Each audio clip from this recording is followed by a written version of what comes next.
세상을 사는 거의 모든 사람들이 그들의 마음 깊은 곳에는 정말 의미 있는 삶을 살아야 될 텐데, 가치 있는 삶을 살아야 될 텐데 라고 하는 공통된 갈망이 있다고 저는 생각합니다.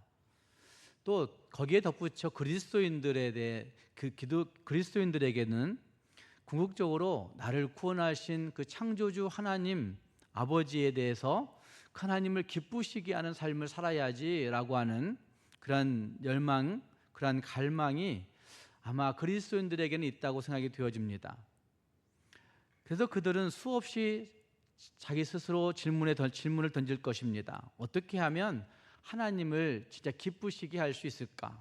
어떻게 하면 정말 의미 있는 삶을 살 수 있을까? 어떻게 하면 정말 하나님이 인정하시는 가치 있는 삶을 살 것인가? 라고 하는 질문을 던지면서 하루하루를 살아가는 사람들이 있을 것입니다. 이 질문에 대한 답을 찾기 위해서 어떤 사람들은 스스로 율법의 짐을 지기도 하고, 또 어떤 사람들은 스스로 정한 어떤 기준, 도덕적 기준 아니면 종교적 기준 아니면 자기 삶에서의 어떤 류의 기준들을 정해놓고 그 기준들에 도달하려고 애쓰다가 나중에는 지치고 참 안 되는구나 라고 하는 그런 한계를 느낄 때가 있는 것을 보기도 합니다. 그러면서 우리는 또 이렇게 생각합니다. 하나님을 기쁘시게 하는 삶은 아마 소수의 어떤 영적 엘리트들에게만 해당되는 일이라 나는 할 수 없어 라고 그렇게 절망하기도 합니다. 아마 닿을 수 없는 완벽한 어떤 경지, 나는 이룰 수 없는 어떤 영적인 경지가 아마 그들에게는 있을 거야. 나는 도무지 할 수 없는 것 같아 라고 생각하는, 자기 스스로 자기 자신을 이제는 못하겠다 절망해버리는 일들도 있다는 말입니다. 오늘 우리가 함께 나눠야 되는 이 골로새서 1장의 말씀은 바로 이 질문에 대한 사도 바울의 명확한 답변이 있다고 저는 생각합니다. 하나님을 기쁘시게 하는 삶의 모습이 어디에서부터 출발할 수 있고 어떻게 진행할 수 있는가 하는 것들을 우리에게 잘 알려주고 있다는 말입니다. 어쩌면 이 비밀은 골로새 교회가 있었던 골로새 당시에 그 지역에 많은 거짓 교사들이 있었고, 영지주의자들이나 금욕주의자들이나 아니면 천사 숭배 사상들을 요구하는 많은 사람들이 있었는데, 그런 사람들이 이야기하고 있는 것처럼 신비한 어떤 영적 체험이나 금욕을 통해서 예수를 만날 수 있을 것처럼, 금욕을 통해서 하나님을 경험할 수 있을 것처럼 말하는 그러한 사람들의 이야기는 결코 아닙니다. 바울이 선포하고 있는 그 말씀들은 어쩌면 열려진 비밀이라고 저는 생각합니다. 모든 성도들에게 주어진 열려진 비밀의 이야기인데, 어쩌면 그것이 우리에게 비밀이라 말하는 이유는 그것을 경험한 성도들에게만 느껴질 수 있는, 그걸 진짜 가지고 실천하고 순종함으로 말미암아 얻어질 수 있는 일이기에 비밀이라고 말할 수 있다고 저는 생각합니다. 사도 바울은 차별 없이 모든 성도들에게 주어지는 하나님의 은혜가 있다, 하나님의 은혜의 비밀이 있다, 이렇게 선포하고 있는 것으로 보여집니다. 하나님을 기쁘시게 하는 삶의 비밀은 내가 하나님을 위해서 무엇을 이루려는 필사적인 노력에 의해서 시작되지 않습니다. 내가 열심히 무엇인가를 해봐야 되겠구나라고 하는 결심에서부터 시작되지 않습니다. 오히려 그 비밀은 하나님께서 우리 안에서, 하나님이 우리를 통해서 행하시는 일련의 강력하고 주도적인 그 사역을 깨닫고 신뢰할 때, 그리고 그분 앞에 엎드릴 때, 그분 앞에 순종할 때 비로소 하나님을 기쁘시게 한 삶의 비밀이 시작된다 말할 수가 있습니다. 함께 그 말씀 가운데 나타나고 있는 이 은혜의 역동성, 하나님을 기쁘시게 한 삶의 그 은혜의 역동성은 저는 세 가지의 키워드에 있다고 생각합니다. 하나는 채움, 하나는 맺음, 그리고 그 다음은 자라남이라고 하는 이 키워드에 있다고 저는 생각합니다. 그래서 이 키워드를 가지고 오늘 말씀을 같이 살펴볼 수 있기를 바라고, 이 말씀을 통해서 내게 정말 무엇으로 채우고 있는가, 나는 무엇으로 열매 맺고 있는가, 나는 무엇으로 어떻게 자라나고 있는가 하는 것들을 돌아보아 정말 하나님을 기쁘시게 하는 삶의 모습이 우리 모두에게 있기를 주님의 이름으로 축복합니다. 함께 그 말씀 가운데 하나님을 기쁘시게 하는 삶의 첫 번째 비밀은 채움이라고 말할 수 있습니다. 바울은 골로새 성도들을 위해서 기도하고 있는 모습인 것을 우리는 3절 말씀만 읽어보면 금방 알게 됩니다. 우리가 너희를 위하여 기도할 때마다 라고 하는 그 기도가 시작되고 있는 말씀인 것을 볼 수 있습니다. 근데 그 기도 가운데 이렇게 고백합니다. 9절 말씀을 보시면 너희로 하여금 모든 신령한 지혜와 총명에 하나님의 뜻을 아는 것으로 채우게 하시고 라고 말씀하고 있는 그것을 볼 수 있습니다. 모든 신령한 지혜와 총명, 그것에 하나님의 뜻을 아는 지식으로, 하나님의 뜻을 아는 지혜로 채우게 하시고 라고 말씀하고 있습니다. 여기 채우다라고 하는 헬라어 동사는 단순히 빈컵에 어떤 물을 채우는 이런 것과 같은 기계적인 행동을 의미하고 있지 않습니다. 이 단어는 어쩌면 큰 어떤 돛담배가 그 돛을 바람이 가득 채울 때, 그 돛 안에 돛이 찢어질 정도로 채워질 때 그 배가 그 목적을 향해서, 그 방향을 향해서 정말 묵묵히 잘 달려갈 수 있는 것처럼 그 돛을 가득 채우고 있는 그 무엇, 이것을 얘기하고 있는 단어가 채우다라고 하는 단어라 말할 수 있습니다. 그 본질과 방향을 완전히 장악하고 지배하는 상태를 묘사할 때 채우다, 이런 단어를 사용하고 있다는 말입니다. 바울의 기도는 우리가 더 많은 성경 지식을 머릿속에 채우게 되기를 원하는, 저장하기를 구하는 기도를 하고 있는 것은 아닐 것입니다. 그는 하나님의 뜻, 즉 그분의 마음과 그분의 성품과 그분의 가치와 그 모든 것들이 우리의 생각과 우리의 감정과 우리의 의지와 우리의 모든 영역을 완전히 지배하고 장악하고 방향 짓기를 기도하고 있는 것이라 말할 수 있을 것입니다. 이것은 인간의 노력으로 성취되는 지적 활동이 아니라 하나님께서 선물로 주시는 전인격적인 변화라고 말할 수가 있을 것입니다. 우리는 종종 하나님의 뜻을 오해합니다.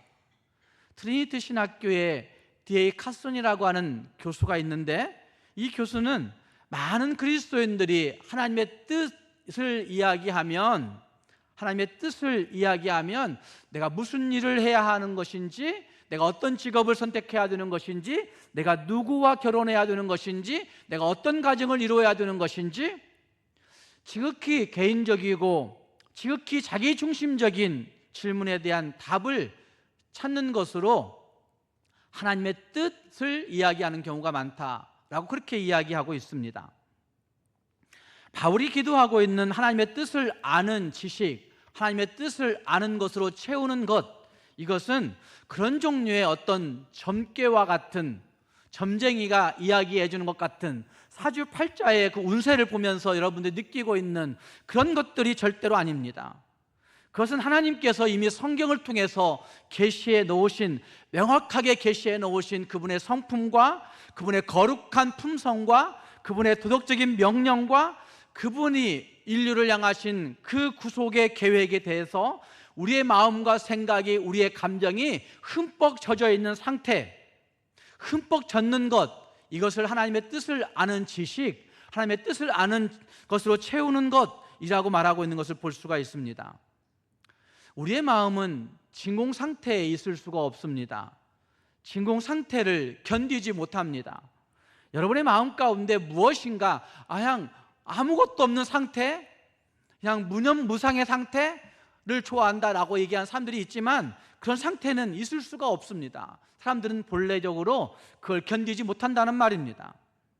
만약 우리 마음이 하나님의 뜻과 그분의 진리로 채워지지 않는다면, 채워있지 못한다면 우리는 반드시 세상의 가치관, 세상의 헛된 철학, 자기중심적인 욕망, 그것으로 우리 마음을 채우고 있을 것입니다.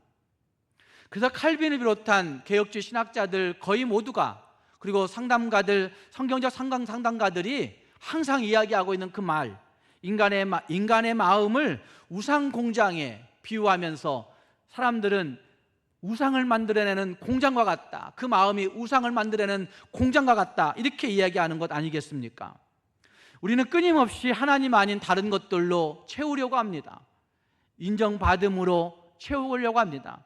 내가 누군가에 의해서 우쭐해지는 그런 상태, 인정받음, 우월감을 느끼는 그런 상태, 이런 것들로 사람들은 자기 마음, 자기 감정을 채우려고 합니다. 또 내가 원하는 어떤 안정감, 내가 원하는 어떤 평안, 내가 원하는 어떤 평화, 이런 상태로 자기 자신을 채우려고 합니다. 뿐만 아니라 더 나아가 사람들은 다른 사람들을 내가 내 마음대로 움직여 보려고 하는, 통제하려고 하는, 그들을 지배하려고 하는, 억압해 보려고 하는, 그들을 내가 이용해 보려고 하는 그런 마음들이 사람들 마음 가운데 있습니다. 그걸로 채우려고 하는 것이죠. 어떤 사람들은 무엇인가에 쾌감을 느끼며 살아갑니다. 젊은이들은 게임을 하는 데서부터 쾌감을 느낍니다. 일주일간 모든 씨름을 다 잊을 수 있는 그 게임이 있다고 이야기하는 사람들도 있습니다. 이런 쾌감을 의지하고 그것을 통해서 내 마음을 채우려고 하는 일들이 현대인들에게 너무나 많이 있다는 말입니다. 골로새 교회가 있던 골로새라고 하는 도시에 있던 많은 거짓 교사들과 영지주의자들과 금욕주의자들과 천사 숭배에 빠져있던 사람들은 그들 마음의 공허함을 바로 이런 것들로 채우려고 했던 것이죠. 신비한 어떤 영적 체험이 나에게만 있어 라고 생각하는 것이나, 아니면 내가 이런 금욕적인 삶을 살아감으로 말미암아 내가 하나님과 조금 더 가까워져 가는 그런 느낌을 받았어 라고 얘기하는 그런 생각들이나, 아니면 나는 천사를 숭배하니까 천사와 함께 나도 똑같은 위치에 올라가 있어 라고 생각하는 그런 경향들을 가지고 자기 마음의 공허함을 채우려고 하는 그런 일들이 골로새의 많은 거짓 교사들이나 많은 사람들에게 파고들어 있었던 것을 볼 수가 있습니다. 그래서 그들만의 비밀 지식과 그들만의 헛된 규율들로 자기들의 감정, 마음을 채우려고 했던 일들이 있다는 말입니다. 그러나 사도 바울은 분명하게 내가 이렇게 기도하고 있다 말하며 선포하지 않습니까? 하나님을 기쁘시게 하는 삶의 시작이 우리의 마음에 비어있음을 채울 수 있는 그것은 다른 어떤 것이 아니라 오직 하나님의 뜻을 아는 것, 하나님의 뜻을 아는 지식으로 채워달라고 간구하고 있는 것을 볼 수가 있다는 말입니다. 하나님의 뜻을 아는 지식으로 채우게 하시고, 아는 것으로 채우게 하시고 라고 말씀하는 이 말은 수동적인 기다림은 아닐 것입니다. 그냥 위에서 사과가 떨어지기를 원하는 그런 류의 기도는 아니라는 말입니다. 하나님의 말씀을 읽고, 하나님의 말씀을 듣고, 하나님의 말씀을 묵상하고, 그 진리가 나를 지배하도록, 그 진리의 말씀이 내 삶을 완전히 장악하도록 내 자신을 내어드리는 능동적인 신뢰와 순종의 행위가 포함된 간구가 하나님의 뜻을 아는 것으로 채우게 하시고 라고 하는 구절 안에 있다고 말할 수 있습니다. 사랑하는 여러분, 여러분의 마음은 지금 무엇으로 채워져 있는지 한번 볼 수 있기를 바랍니다. 내 마음은 무엇으로 채워지고 있는지, 나는 무엇으로 내 마음을 채우려고 하는지, 세상의 염려로, 세상의 근심으로, 내가 생각하는 어떤 계획의 치밀함으로, 내가 생각하는 어떤 신뢰의 대상으로, 내가 생각하는 그 무엇들로 채우려고 하고 있다고 한다면, 우리도 골로새에 있는 많은 거짓 교사들이나 잘못된 종교를 추구한 사람들의 모습과 별반 다를 것이 없을 것입니다. 하나님의 뜻을 알고자 하는 거룩한 갈망, 하나님의 뜻을 알고자 하는 거룩한 열망이 내 안에 있어야 될 것입니다. 그래서 하나님 앞에 하나님의 뜻을 아는 것으로 하나님 내게 채워주십시오, 하나님의 뜻을 아는 것으로 내게 채워주십시오 라고 요청하면서 하나님을 기쁘시게 하는 삶의 첫 단추가 채움에 있음을 분명히 알 수 있는 저와 여러분이 될 수 있기를 주님의 이름으로 부탁합니다. 하나님을 기쁘시게 하는 삶의 두 번째 비밀은 열매 맺음에 있습니다. 하나님의 뜻을 아는 지식으로 마음이 채워질 때 우리에게 어떤 일이 일어날까? 그것이 두 번째 비밀이라 말할 수 있을 것인데, 그것은 10절 말씀에 분명하게 말씀하고 있습니다.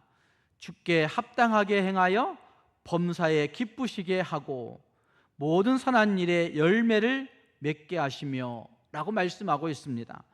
채워져서 무엇할 것인가? 라고 묻는다면, 채워져서 주께 합당하게 행하고 범사에 기쁘시게 하고 모든 선한 일에 열매를 맺게 하신다고 말씀하고 있습니다.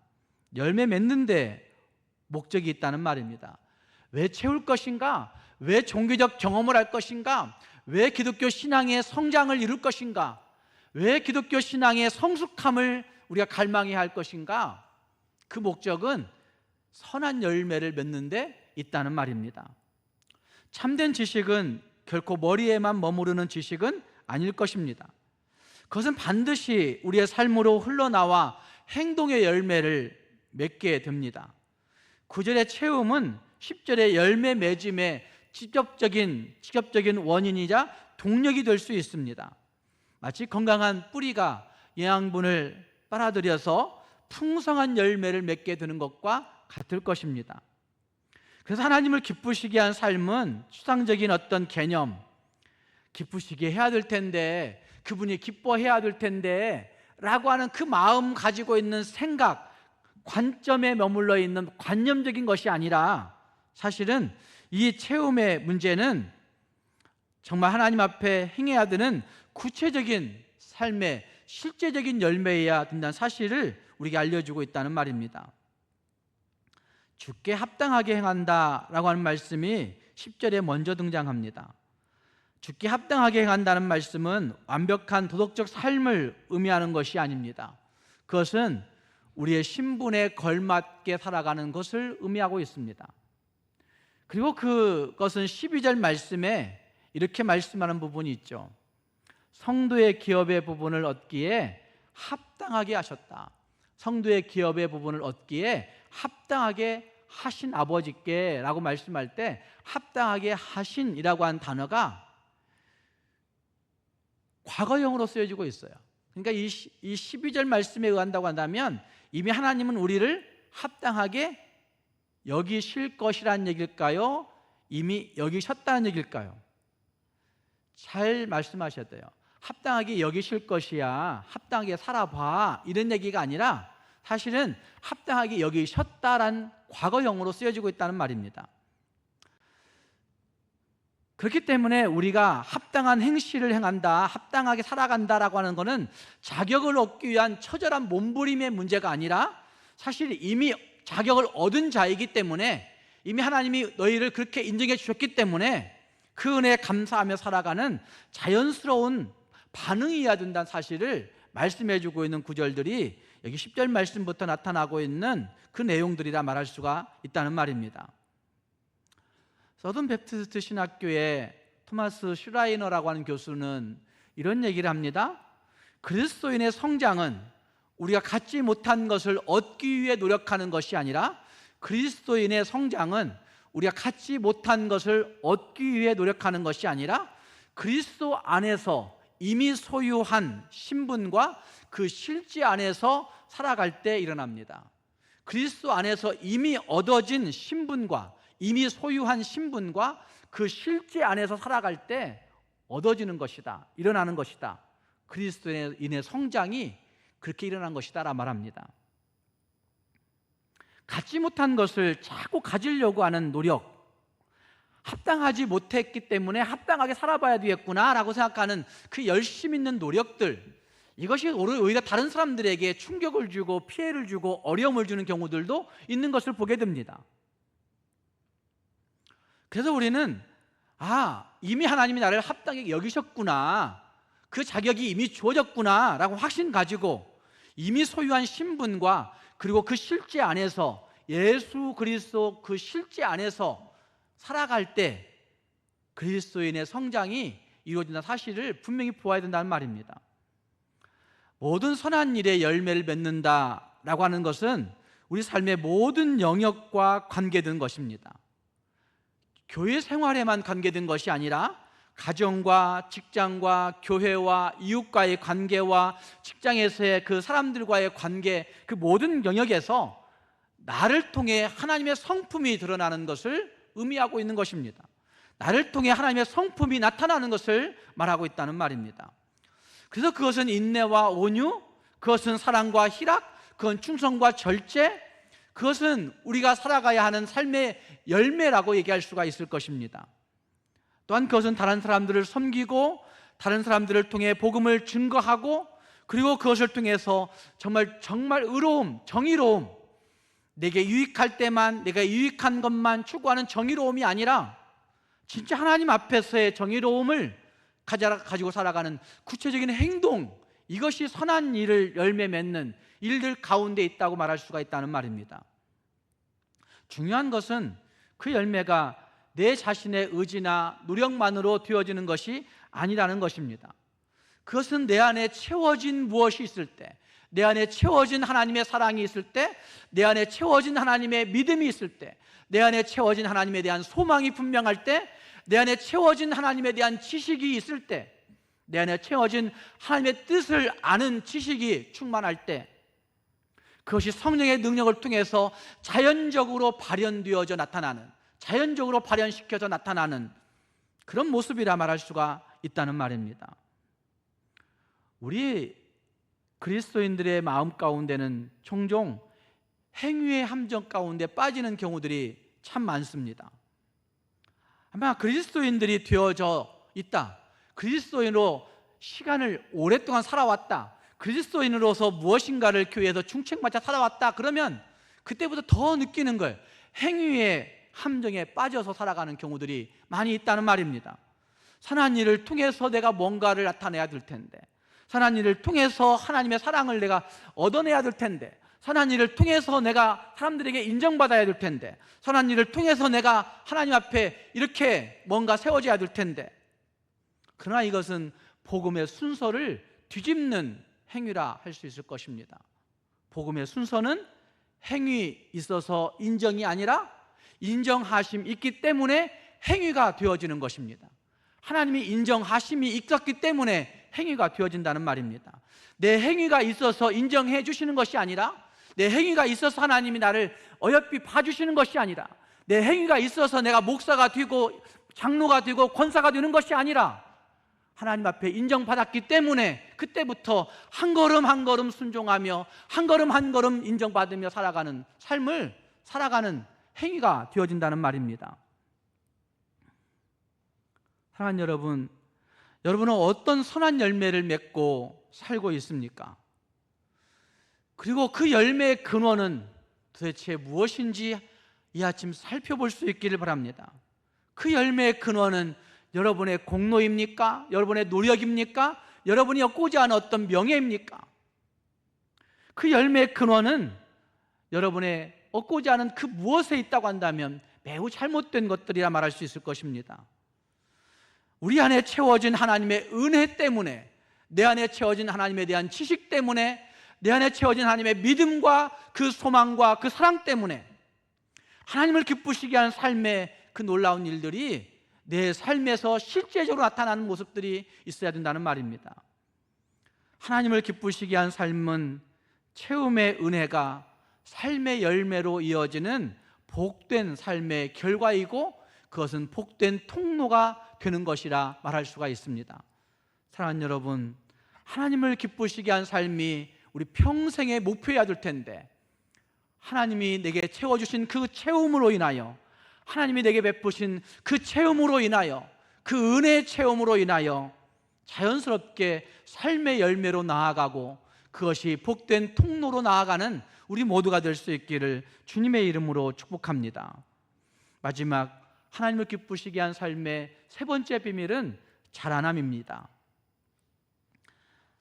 하나님을 기쁘시게 하는 삶은 단 한 번의 체험과 단 한 번의 열매 맺음으로 완성되는 어떤 그런 공식적인 상태가 아닙니다. 우리는 그렇게 생각합니다. 내가 어떤 시기 열심히 뭔가 헌신하고 뭔가 드리고 사람들과의 관계를 잘하고 뭐 기도도 좀 해보고 뭐 교육도 좀 받아보고 이러면 그러면 나도 직분 받을 수 있어. 직분 받고 나면 안 해요. 정말 직분 받고 나면 안 하는 사람들 많아요. 그런데 그 사람은 목사의 입장에서 볼 때는 저 사람 진짜 구원받았을까 이런 생각이 들 때가 있단 말이에요. 목사가 하나님을 대변할 수는 없어요. 그렇지만 목사가 하나님께 조금 더 여러분들보다 가까이 있지 않겠습니까? 근데 그 목사의 눈에 볼 때 정말 저 사람 구원받은 거 맞을까? 이런 생각이 드는 사람들이 있단 말이에요. 하나님을 기쁘시게 한 삶은 어떤 한순간의 그 체험, 어떤 한순간에 내게 부어지는 그 어떤 은혜의 경험, 그것과 어떤 순간에 열매 맺음의 이야기들, 이것으로 완성되는 것이 아니라는 말입니다. 자라남이 있어야 되는 것입니다. 주님 오시는 그날까지 끊임없이 자라남이 있어야 된다는 말입니다. 그래서 함께 읽은 말씀 골로새서 1장은 자라남의 이야기를 계속적으로 이야기하고 있는 겁니다. 자라남의 이야기를 계속적으로 하고 있다는 말입니다. 보십시오. 4절 말씀, 5절 말씀에 이런 얘기합니다. 사도 바울이 골로새 교회를 향해서 나는 너희들 때문에 감사해 이렇게 얘기하면서 그 감사하는 이유를 4절에서는 너희의 믿음과 너희의 사랑을 들음 때문이다 이렇게 얘기하고 있고, 5절 말씀에서는 너희의 하늘에 쌓아둔 소망 때문이다. 그것 때문에 너희를 생각할 때마다 감사가 나와 이렇게 얘기하는 거예요. 3절부터 읽어보시면 감사하는 이유가 뭐냐면 믿음, 사랑, 소망 때문이다. 그런데 그 믿음, 사랑, 소망이 왜 생겼느냐라고 묻는다면 그래서 5절의 마지막 부분에 보면 곧 5절 말씀 올려보세요. 5절 말씀에 곧 너희가 전에 무엇을 들었기 때문이다? 복음 진리의 말씀을 들어서 여러분들이 믿음이 생기고 소망이 생기고 사랑이 생긴 것이더라 이렇게 얘기하는 거예요.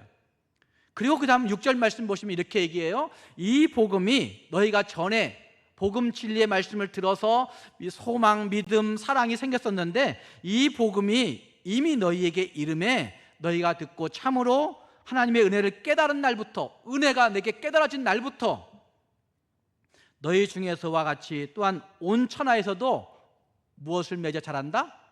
열매를 맺어 자라는도다. 그러니까 은혜를 깨닫는 날부터 너희 안에서 무엇이 일어났어요? 무엇이 일어났어요? 열매 맺음의 자라남이 있었다고 이야기하는 거예요. 그 자라남이 여기서 시작되고 있는 거예요. 기독적으로 계속해 나타나야 된다는 사실을 말하고 있다는 말입니다. 복음은 한 번 듣고 마는 낡은 소식이 아닙니다. 여러분이 10년 전에 저와 가지고 16년 전에 17년 전에 성경 공부하면서 말씀 묵상해보고 큐티 해보면서 그 말씀에 깊은 은혜를 누렸다고 얘기한 사람도 있었는데 그것 한 번 하고 17년 동안 묵혀두었을 때 그것 한 번 가지고 여러분들이 복음의 은혜를 다 깨달았다 말할 수 없다는 말입니다. 근데 그것조차 하지 않은 사람들은 도대체 뭐겠어요?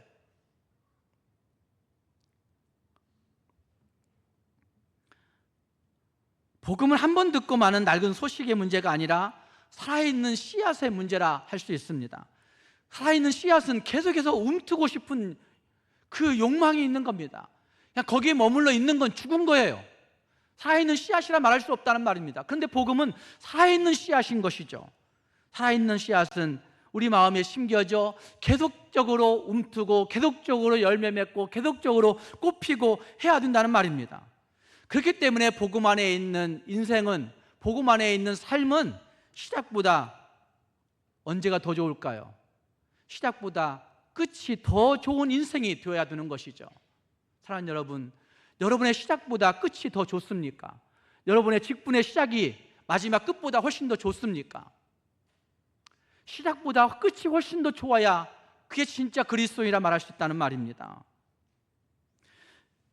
시간이 갈수록 시드는 세상의 영광과 달리, 시간이 갈수록 시들어버리는 이런 꽃과 같이 시간이 달라지면 시들어버리는 명성과 명예와 권력과 같이 달리 복음의 생명력이 내 안에 진짜 뿌려내렸다고 한다면 그 복음의 생명력은 시간이 지나가면 지나갈수록 더 연그러질 수밖에 없고, 시간이 흐르면 흐를수록 더 풍성한 열매를 맺을 수밖에 없고, 시간이 지나가면 지나갈수록 더 선하고 아름다운 열매를 내 삶에서 주렁주렁 맺혀낼 수밖에 없다는 사실이 자라남의 문제에서 말하고 있다는 말입니다.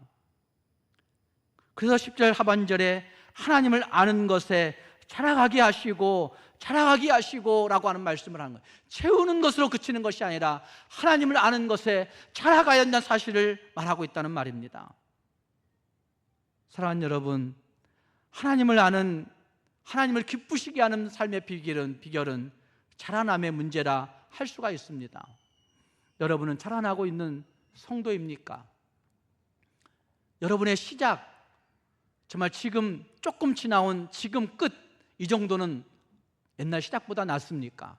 믿음의 맨 처음 시작보다 지금 내 이 모양은 조금 낫습니까?